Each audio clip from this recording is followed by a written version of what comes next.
us, we have our parachute capsule. It's a little bit, in the next hour or so here, we're going to be loading it onto a cargo aircraft. And then on Tuesday, we have some more flight briefings, safety briefings, and some other things to get ready. And then Wednesday morning, pretty early, we'll be dropping this test vehicle out the back of that cargo airplane. We'll be dropping from 35,000 feet, which is about how high you fly when you take a commercial. Our parachute system that we're qualifying for human flight has 11 different parachutes. We start out with small parachutes to slow down the vehicle some, and then we move to where we have our biggest, our main parachutes, we have 3 of them, and they're about 116 feet in diameter. So if you laid them out on a football field, they'd cover from 10-yard line to 10-yard line. So basically, these are the chutes that we'll be using when we bring humans back from space.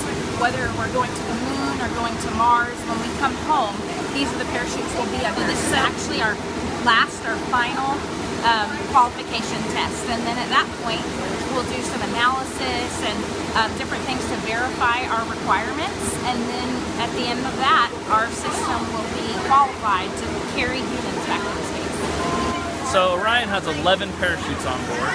We use those 11 parachutes to get the capsule from an altitude of about 35,000 feet down safely into the ocean to return our astronauts from wherever they're coming from, whether it's the moon or Mars or some other deep space destination.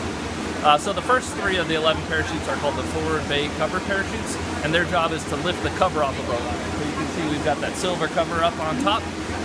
The job of that cover is to protect the parachutes and other equipment that we have up there in the forward bay from the heat of re-entry and the dangers that there are on orbit. So those first 3 parachutes lift off that cover, and then our next 2 are drogue parachutes. There's 2 of those.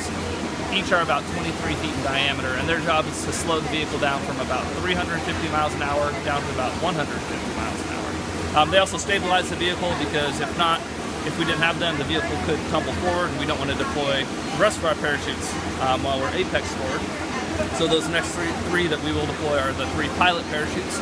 Those, like the drones and the FPCPs, are mortar deployed, so we have them packed tightly into a can. It's pretty much like a cannon. Big pyrotechnic explosion shoots the parachutes out into the airstream, and those 3 pilots pick up our main parachutes. We have 3 main orange and white parachutes. Each one are 116 feet in diameter. Total surface area is almost 11,000 square feet, so you can imagine standard house is like 2,000 or 3,000 square feet. So our 3 parachutes could cover 4 or 5 houses. So we're talking a lot of surface area, but we need that to slow down the 20,000-pound Orion to about 17 miles an hour for a nice, safe splashing down the ocean. This is going to be very exciting. There's going to be the 11 Orion parachutes in the air plus over 10 other parachutes. So we're going to have over 20 parachutes in the air at one point, not to mention all the various aircraft. I think 5 or 6 extra aircraft for data collection, photogrammetry, that kind of stuff. So it'll be pretty. So these tests are very important for 2 reasons. A, they let us see how the parachutes deploy and make sure they behave the way we want them to. But then also collecting the data, the accelerations, the forces, the velocities, so that we can reconstruct what happened in the test, and we can build computer models based on these parachutes to simulate other circumstances that we might not be able to test.